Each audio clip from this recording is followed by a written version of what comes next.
behind the baller. My life is more than money and jewelry. My story's so crazy, dog. I said make a movie behind the baller. I went from playing sports to exotic whips. Ain't gotta tell me, dog. I know I'm the shit behind the baller. My life is more than money and jewelry. My story's so crazy, dog. I said make a movie behind the baller. I went from music exec to this podcast. Now I finally feel at home at last behind the baller. Yo, welcome to another brand new episode of the greatest free game podcast on the planet. Yes, ma'am, sir. This is the award-winning top 10 business podcast all over this universe, aka Behind the Baller podcast. I am your host, Ben Baller, not Ben Humble, also known as the Korean John Cusack, aka the Forrest Gump of hip-hop, aka Cat Dick One. And ladies and gents, we are coming to you live from the Rotten Apple. Yes, sirski, we are in New York City. Well, sorry, I'm in New York City. All right, the Dust Brothers are not. It felt slightly awkward getting back into, something that I used to do twice a week, and that's fly before the pandemic, right? But having a little mini suite, lay down bed, it helps, right? You work hard and you fucking, you play hard and, you reap the, the benefits, right? Also, some Xanax helps too, right? Listen, Xanax is not a joke, okay? I do not take it recreationally. I am very careful with my dosage, okay? Very, very, very careful. So you should be very careful. That shit is no joke. If you fuck around, take it, it's highly addictive. And if you get off it, just know you'll get a motherfucking seizure. It is very highly likely you'd get a seizure. Now, I use it mostly for flying or when I have a severe anxiety attack, okay? But by the way, your boy's feeling a little better. I'm not 100, but I'm like 90, you know what I'm saying, I'm there. But anyways, ladies and gents, this is episode 175. We are a quarter away from episode 200, and this is 100% high definition professional podcasting. This is a Dust Brothers production. By the way, shout out to the Dust Brothers who are currently in Hawaii. Those fucks. Shout out to my brother Miles Davis. Yes, that is his actual government name, Miles Davis, except Miles is Asian and Miles is not a jazz musician, but he is very nice with the sound. Him and Jordan are out in the islands, again, in Hawaii. I forgot what fucking island in Hawaii they're in. I couldn't make it. Obviously, I'm working, shooting a commercial out here in New York. But they are celebrating Miles' bachelor party. I have major FOMO. Yes, indeed, my boy Miles Davis of the Dust Brothers is getting married, and I am super geeked for my dude. He is one of the most solid motherfuckers in the world. I have said that many times. The only flaw that he has in life is that he is a lifelong Niners fan. Ugh. Yo. So guys, let's get into the show.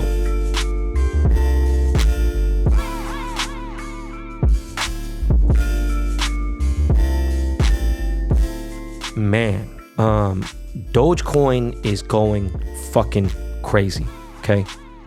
Doge is out of control. I'm out of control. This whole crypto party is out of control. You guys are seeing fucking Telemarketer Bob. I was a big Martin fucking fan. I love Martin. And anytime someone asks me, I'm like, bro, how the fuck could you ever choose Fresh Prince over Martin? Like, I know immediately when people say, oh, Fresh Prince or Martin. If you say Fresh Prince, I already know. Me and you ain't gonna get along. I just can't rock with you. Anyways, Doge went crazy, man. Coinbase, as you know, opened up yesterday and they went public. Opened up at $381. They closed at $328. Listen, guys. All right. My boy, Rich Kleiman, friend of the podcast. Okay. He's been on this podcast before. He is Kevin Durant, right, KD's agent, manager, and business partner. Okay. These guys own a very large share of fucking Coinbase. Okay. They invested in early. They got in when the evaluation was at fucking maybe at $1 billion or some shit. I forgot what the fuck what they got in at, but the evaluation ended up coming up at what, 98 bill. It's crazy. Okay, so KD and 35 Ventures maybe made close to $100 million fucking dollars yesterday. All right. I know a lot of you guys don't like him. There's all kinds of hate here and there, whatever. Look, man. You know, it is what it is. I mean, I ain't my best friend or nothing, you know, fuck with him. But I mean, bro, dude he makes some fucking amazing business moves. But look, by the way, Rich Kleiman is part of the Dogecoin army. All right. Now, Dogecoin went up almost 80% this week. And it went insane. All right. Remember, I got in 4 months ago at 0.003 cents. Okay. That ain't even fucking close to a penny. All right. 0.003. Okay. And I invested only $2,500. Guess what, guys? My shares of Dogecoin right now are at 116,000 off $2,500. That's a pair of fucking, you know, trophy room ones. It's a pair of some semi-rare Jordans, okay?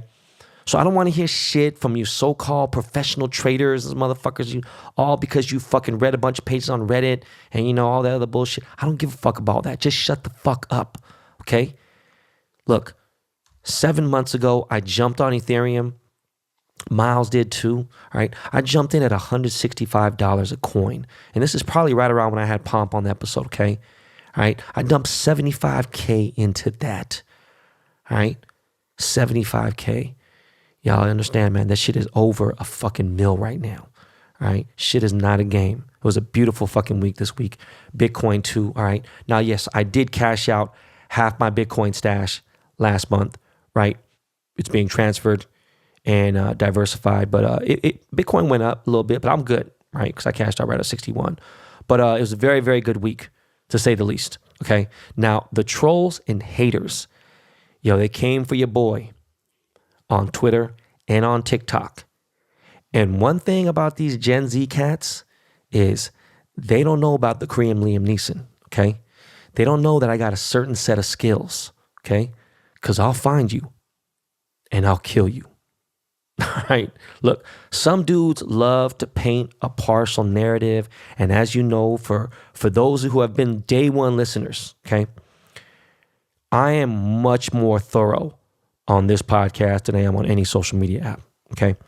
I have been nothing but very transparent about my past, and all my past braggadocious stories or anything, they've all been backed up. All right. And it's just me being early. I've been in the game. So look, you go ahead and do all the research you want and go on a wild goose chase. It's really not that hard to find out everything, right? But don't talk about Beverly Hills High School. You look fucking corny as fuck. It's a public high school that I went to for a year and a half, and I got a little over a year and a half. And I got kicked out of the school, okay? I mostly went there because they had a good football program, right? As I mentioned in the last episode, okay? My boy Tommy Woolfolk, this is his government name, but a lot of people know him as Lucky I Am, from the hip-hop collective Living Legends. The Living Legends are actually a big motherfucking group. They still tour and everything, right? He came out and chimed in. He was like, no, y'all fucking tripping. Once upon a time, Ben was definitely far from a baller, all right? But like, look, y'all really need to, you need to zip it up. Like, you make yourselves look dumb when you try to come with some facts. And might be like, and you try to throw the stones and then you try to hide your hands. And then you realize, nah, man, like, no. Like, I did my research and it was wrong.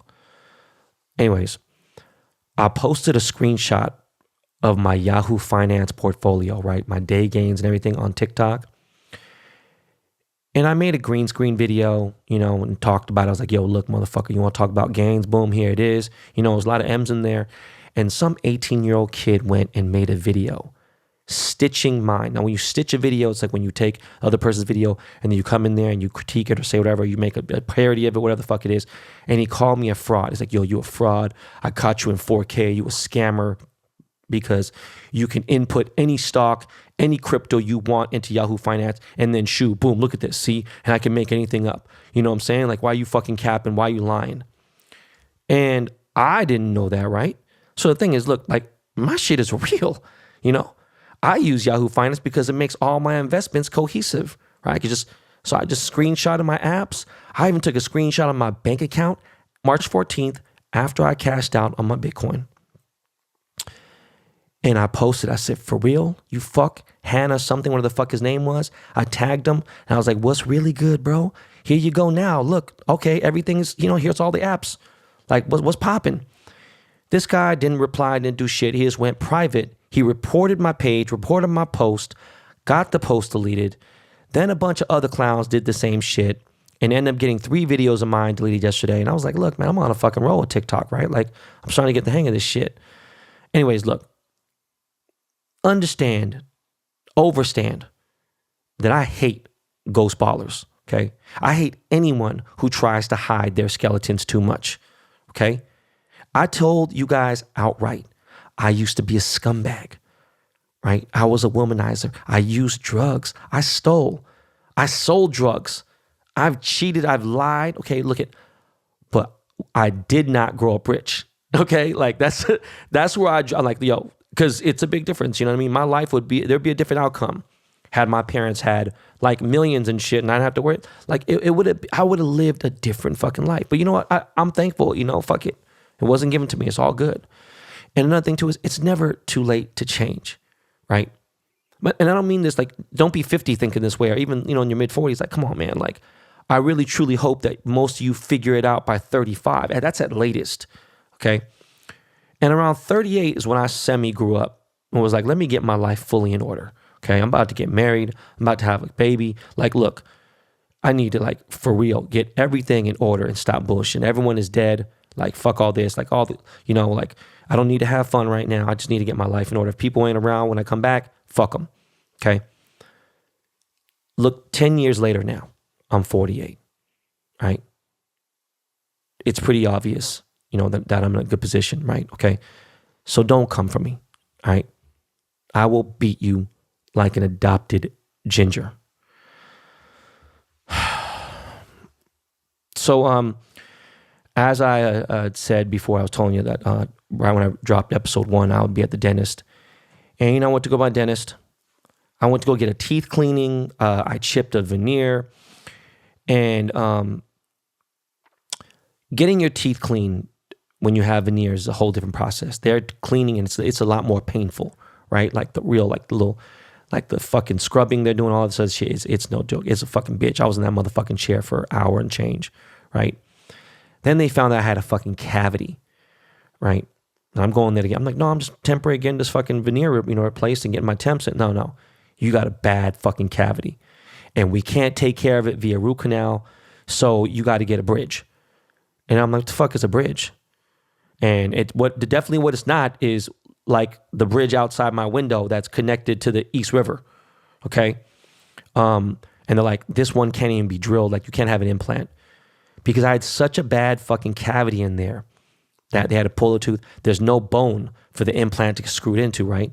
But anyway, look, anyways, you know, my dentist, Dr. Amir Wahab of Unforgettable Smile in Beverly Hills, like, okay, he takes excellent care of me. He's very nonchalant and chill and everything, right? But he will tell me like it is. He ain't fucking playing, right? And by the way, shout out to my girl, Ani. You know, I love Ani. She's out there. Listen, guys, never forget that your oral health is a pretty good overall look at your actual health, okay? No joke. Your oral health is like, that's like the status of your overall actual health, right? So make sure you take care of your teeth. Now, speaking of teeth, about to make some grills for Kim Kardashian. Honestly, really don't know what type of creativity we're going to come up with, but it's been about 10 years since she's copped anything from me, right? Courtney, her brother, Scott, and them, they've copped some shit from me, right? But her teeth, by the way, are on another level. They are literally as perfect as you can get. Like, not looking like no motherfucking dentures. They are fucking amazing. I was like, yo, how much did you drop on your teeth? Like, straight up, like, you know, just a teeth. She dropped a few $100,000 on her mouth. Like, god damn. Okay. Now, this was the first, I was like, yo, I need to take an impression. I need to go to your house, blah, blah. So now I was going to send my employee key. She's talking about you need to get fucking social security numbers, all this other shit. I was like, no, listen. And her stylist hits me up and she's like, no, don't worry about it. Just give me your email. And I'm like, bitch, what the fuck you talking about? Now I felt stupid, you know what I mean? I feel like I'm old technology. And she's like, nah, just give me your email and give me your dentist's email. And so Kim Kardashian's dentist emails my dentist. And this was the first time that I ever got an impression sent via email. It was fucking ill. And then my dentist 3D printed the stone mold. It's actually plastic. It was fucking amazing. It was crazy. It was literally just, it blew me away. It's so fucking good. Like so precise and perfect. Like, so I'll tell you this, the shit's gonna look fucking, as far as like the fitment's gonna be A1. But yo, listen, check it out. Since we're talking about oral health, let's cut to a real quick commercial from one of our sponsors, and it actually deals with oral health.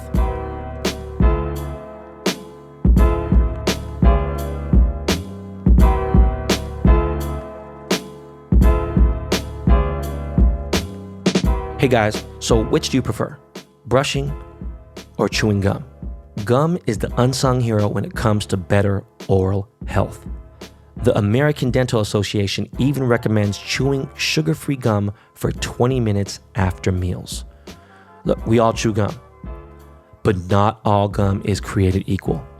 Some might come in fancy packaging, but they only cover up bad breath. Others are loaded with sugar that can wreak havoc on your teeth. Now, luckily, the oral care experts at Quip have made a gum that stands out from the pack. It was only a few years ago that Quip reinvented the toothbrush, and now they have done it for chewing gum. They've launched a new gum that's actually good for your oral health and comes with a dispenser that'll remind you of the one-click candy you loved as a kid. It's sleek. It sits right by my front door. Okay? It's not a substitute for brushing and flossing, but this is a great support for your oral health. Pair it with the Quip electric toothbrush for adults and kids, refillable floss, and more great products. In addition to gum packs, Quip also delivers fresh brush heads, floss, and toothpaste refills every 3 months from $5. Shipping is free, so you can save money and skip the misery of in-store shopping. Spread good oral health habits and join the over 5 million mouths already using Quip. Get chewing for less than $2, okay, per pack. Now, if you go to getquip.com/baller right now, you can get a free plastic dispenser with any refill plan. That's a free dispenser at getquip.com/baller. Spelled GETQUIP.com/baller. Now, I was thinking about this on the plane ride over here, and I feel like when you want to be good at something, you should watch the greats before you even if you're in the game, watch them, study them, okay? Study your trade a little bit. Like, I studied Manny of New York, Jacob the Jeweler. I studied fucking Lawrence Graff and fucking, Cartier, Harry Winston. Even looked at some of Neil Lane shit. Didn't really give a fuck about dude too much. But Cartier, I studied the great jewelry houses and stuff. But look, you don't need to copy their shit. But, get the ideas. And more importantly, try to gauge greatness, right? You try to measure that. So people say, oh, I'm not in competition, anybody else but the man in the mirror. That's true and everything. Listen, but when you're in a fucking actual profession, whether you play ball, you sing, you make jewelry, whatever the fuck you do, you can gauge greatness and you can measure it. You'd be like, all right, well here, boom, this dude's at a 10 and, if you're fucking absolutely shit, you're at 0, right? You're fucking amateur, you might be at 1 or 2. Okay, where do I stand? Okay. I really wonder sometimes when I see someone who's become successful in a certain field, right? And their talent is super mediocre. Like, that shit really bums me the fuck out. Now at that point, just like on some pop shit, like they just become popular because it's like the cool thing. And it's just kind of like, yo, man, some fast food music type shit. It's just going to fizzle out. Like, don't ever try to compare yourself to goats if you haven't studied and we can't gauge that shit, right? Like, really look at yourself in the mirror and then look at your body of work and then really ask yourself, do I even hang with these motherfuckers? Could I hang? Am I on that level? Like, seriously. If not, keep practicing. And if you're nowhere near that, man, then just give the fuck up. You're like, oh, don't ever say, no, fuck that. Don't waste your time. People have that fucking, oh man, never give up. No, fuck that. You're going to be 45, 50 years old, then really want to hate yourself and put yourself in the worst. You just have to know when to say motherfucking when. Don't dig yourself your grave. Like, even graves are only 60 deep. Motherfuckers be digging themselves 30-foot holes and end up damn near in Australia. Okay? Go do more work. All right? No matter how clever you are, if your work ethic isn't there, then just fucking go quit. Okay? I really got no time for sad stories or soft shit. Don't send me no DMs about that shit. Don't ask me for no motherfucking money. Okay? I do my part and then some. There's Mexicans out here in Los Angeles who are working in the rain. They are working in 100-degree weather. They are fucking out there selling fruit. They are fucking building houses. They're working on the side of the freeway, and they have smiles on their faces. They work hard as fuck, and they appreciate their lives. Okay? A lot of the times, one of the reasons why they don't really succeed any further than just the manual labor they're doing is because they don't have anybody to guide them, give them the proper guidance for investing and making their money work for them. Okay. And of course, if they did that, they wouldn't have to literally, work check to check in certain things. It's just fucked up. And listen, I will never shit on someone broke. That's never my thing ever. But if you're broke and you come for me, don't ever, because I've been broke 3 times as an adult, right?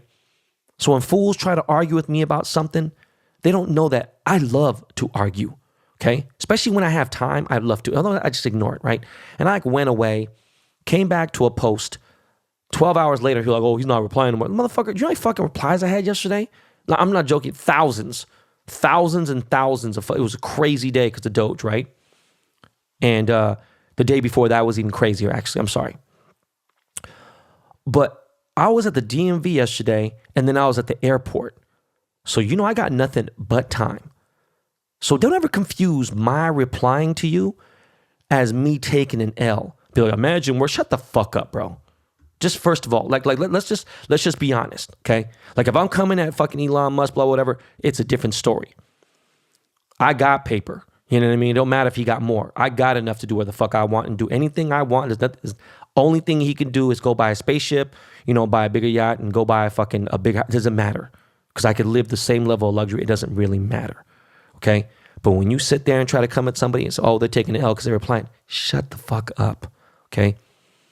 Because at the end of the day, I will walk outside into the real world, and guess what? My great life actually still exists, okay? I do what I want. There's nothing anyone can say to me that will ruin my day. That is the absolute truth. I like to argue. I love to be loud.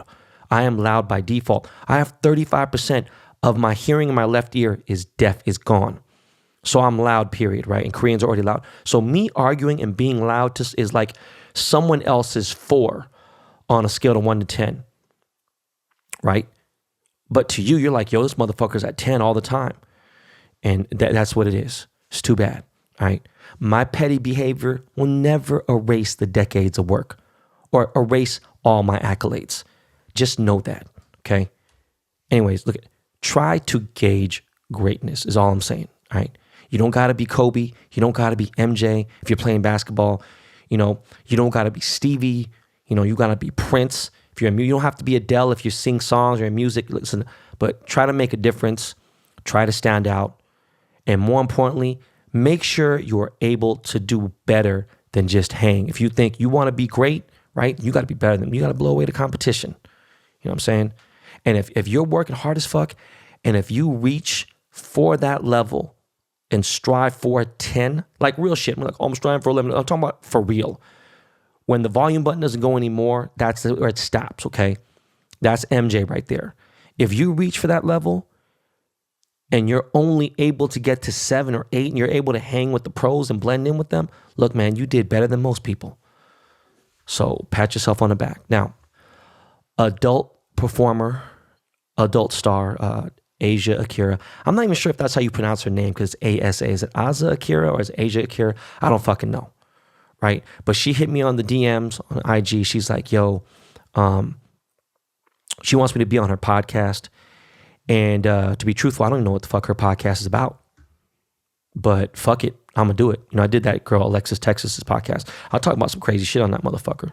Like sexually, I've never, ever talk about that type of shit, right? But what do you guys think, man? Do you think I should have her on BTB? Because I actually would be interested. Like, fuck it, you know what I mean? Like, I really wonder, like, you know, I think that she's done well for herself outside of the adult industry and whatever. And just, I don't know, man, it'd be interesting, right? On a business level, like, you know, where's your money? Are you in crypto, whatever, boom. And I think a lot of these girls are, whatever. So crazy. Kendra Lust started following me not that long ago. She's actually one of the few people I actually like know who that is now. I mean, of course she's on MILF status, but anyways, look, I'm going to have my third rapper ever on this show. All right. The first was Lil B, the bass god. Second was Freddie Gibbs, and that was only because the whole academic shit and the timing was great. But shout out to Freddie, man. It's fucking, I love what Freddie is doing and where he's at in life is fucking amazing. And now it's time for one of the living legends, right? Like, for real, I'm joking, I'm not kidding. One of our forefathers, Big Daddy Kane, he is a GOAT.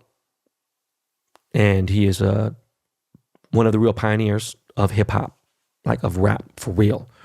I'm going to be recording with him this weekend, so that should be coming out real soon. While I'm in NYC, man, I get to hang with some of my family.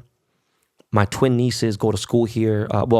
Sydney goes to Vassar, so she's up in upstate New York. And then Zoe goes to Columbia University. So, I'm going to go see them this weekend. I'm also hoping to go to the Topps HQ. Topps headquarters is here in Manhattan. And if I have some time, I'm going to go try to see Kaz's show in Brooklyn. I don't know, man. He's just too motherfucking busy lately, right? And I get it. I'm like, oh, Kaz, this. Man, shut the fuck up. But at the same time, like, look, dude, if, it don't work out, and whatever. That would suck. But I want to link up with my boy, New York Nico. He's always doing great things for the city, man. He really reps New York, like, on a different level. And by the way, he's now one of the 51 artists on Project 70, right? And speaking of Project 70, my Ichiro Suzuki card, which was made in memory of my cousin Rex, who passed away a couple months ago, right? That card drops tomorrow, okay? So my third Project 70 card drops tomorrow morning, guys, okay? My cousin Rex, rest in peace, his favorite baseball player, and you already know he was fucking born and raised in Seattle. His favorite baseball player was Ichiro. All right. And my cousin was born in 1977. So I used the Topps 1977 template. As you know, for Project 70, you have to use one of the 70 years of templates. And I chose 77 because the year he was born. Now, I dedicated the card to him. So that means, obviously, I made this a Seattle card, right? I got the Space Needle on there. I put Lake Tapps, which is a small lake near Seattle. And it was a lake that Rex used to frequent in his boat. Okay. Oh, man, damn, man. I miss my cousin so much. It's just fucking crazy. It really fucks me up that he's gone. But anyways, guys, please do not forget to go to topps.com tomorrow. It'll be available for 3.5 days. Don't forget to get that card, man. You know what I'm saying? It's obviously for a great cause. And I'm going to think of a crazy giveaway for this one. I haven't thought about it yet because obviously I'm in New York City, and I'll think about it. I don't know what it's going to be. Now, by the way, Bernie Madoff, aka Mr. Ponzi Scheme, died this week, and check it out. Fuck him and fuck his soul, and may he rest in piss. Right? I just wanted to mention that Bernie Madoff fucking died. It's crazy just what this guy has done. Scumbag, fucking ruined so many people's lives. He ruined, good people, successful people. I'm sure he fucked off some people who had it coming to him. That's just bullshit, though. I'm surprised that Baller Busters didn't do a feature on him, just spotlight all his scams, because he was the king of all. He was the apex of fucking scamming. You know what I'm saying? He was the highest level you could scam at. Shit, what else is on here? My notes, man. Rams defensive tackle Aaron Donald. That's a big motherfucker. You already know I was talking about him last year. I was scared to death of that motherfucker, right? He got into an altercation in Pittsburgh with some man at a club or a bar or somewhere where they serve bottles, okay? And the man claimed that AD took his bottle of liquor, and then Aaron Donald allegedly beat the dog shit out of this guy, okay? And let me tell you, this guy was not small. He was a big, husky motherfucker, okay? His lip, his face, that shit was swole up, busted open. Somebody, You know what I'm saying? But I mean, say they have his Aaron Donald busted this motherfucker dude's world up, okay? Now, my question is, who in the fucking world would want to fight Aaron Donald? Okay? Like, this dude is he's a tank for real, right? I wouldn't even fight him if I had, like, the sharpest samurai sword, okay? Like, even a smaller gun. Like, you got a 380 or some shit, that shit wouldn't even go through his skin. Wouldn't even phase dude, okay? He is a fucking beast. So I guess he got arrested and now he's being sued or some shit. I read the whole thing, but I don't know, man. It's just fucking crazy. Now, speaking of lawsuits, I haven't been keeping up with the Derrick Chauvin trial, right, and the George Floyd trial, but I'm already seeing fuck shit, you know, and people are seeing all over the place. There's a doctor that stated that George Floyd's death could have been from gas fumes from his car, since his head was so close to the exhaust pipe. You know what I'm saying? His head's on the fucking floor. Well, why was his head on the floor, motherfucker? Okay? And that the gas fumes from the exhaust could have contributed to his death. But yet, the doctor stated that the toxicology report didn't even test his blood for carbon monoxide. So what the fuck are you talking about? What is this fuckery? Why are you bringing it up? Stupid as fuck. Now, the coroner's office has said that his death was due to a heart attack, and since he had a very high amount of fentanyl in his system, said he had coronavirus. Look, had Mr. Floyd just been at his home relaxing, he would have died of an accidental overdose. Said he would have died already. He was going to die regardless. He was going to die of an accidental overdose if he was at home, but he happened to be on the street. Check this out. I get it. And I didn't know this when it all happened. Okay, I didn't know he was on drugs. I didn't know, whatever, boom. But, when these attorneys are talking about it, it's like, look, if he didn't swallow the drugs, because there's fentanyl in his system, right, in his autopsy, right, then he would have been busted for possession. Ain't that a bitch? Like, if you got some coke on you and you got it in a fucking baggie, like, you will get more trouble than if you sniff it all or you ate it all, right, and you got it busted later and you saw it. That you're not going to get busted for being intoxicated. But if you have it in a bag, you'll get way more trouble for, because it's possession of drugs, right? Maybe intent to, I have no idea. I don't know exactly what the number or how much fentanyl George Floyd had, but, it was a way lesser charge, I guess. That's why they said he ate it. Bottom line is he was going to die. They said, check it out. The bottom line is Derrick Chauvin put his knee on this dude's neck for over 8 minutes. This motherfucker wasn't going to die at home. If you would have let him die at home, it'd have been a different fucking story. Too fucking bad. He had his knee on his fucking neck. So if he was going to die from a fucking accidental overdose, too fucking bad, because he didn't. He died on the fucking street in Minnesota with a fucking knee on his neck. All right?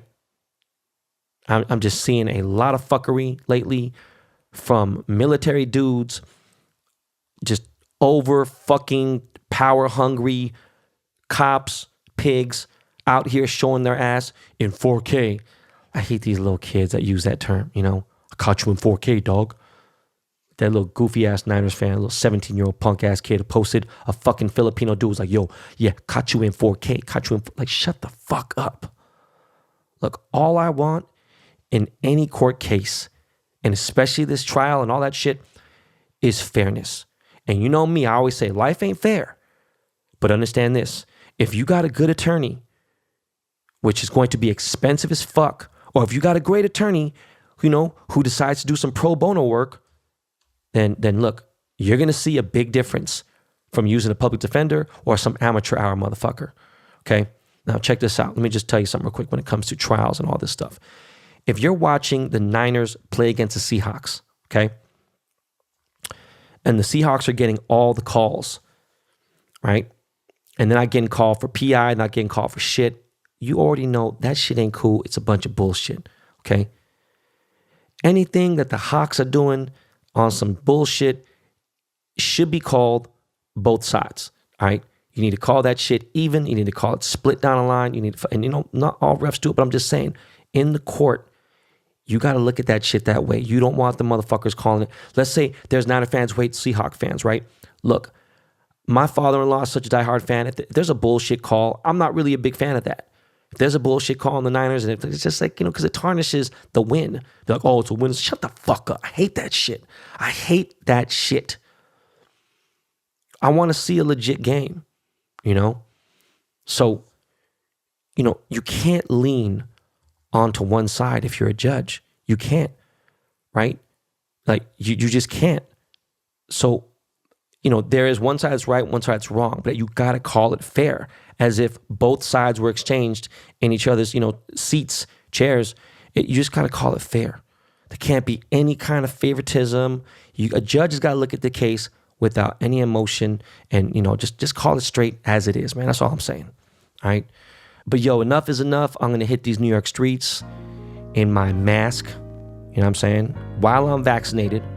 And I need to find a slice of some real New York pizza. I need to get a New York pie right now. It's been too fucking long.